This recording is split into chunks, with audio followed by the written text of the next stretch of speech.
The scribes and the chief priests sought to lay hands on him at that very hour, for they perceived that he had told this parable against them, but they feared the people. So they watched him and sent spies, who pretended to be sincere, that they might catch him in something he said, so as to deliver him up to the authority and jurisdiction of the governor. So they asked him, "Teacher, we know that you speak and teach rightly, and show no partiality, but truly teach the way of God.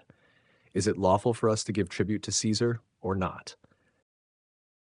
But he perceived their craftiness and said to them, "Show me a denarius.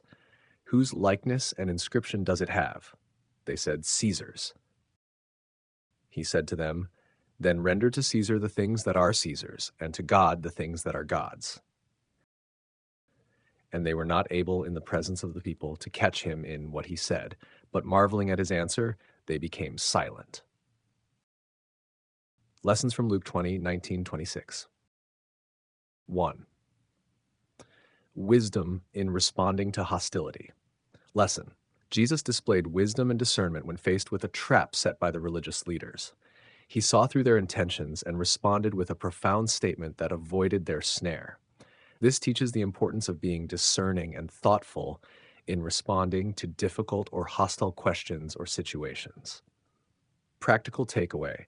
In moments where you face opposition or challenging questions, practice seeing the bigger picture and respond in a way that upholds both truth and integrity.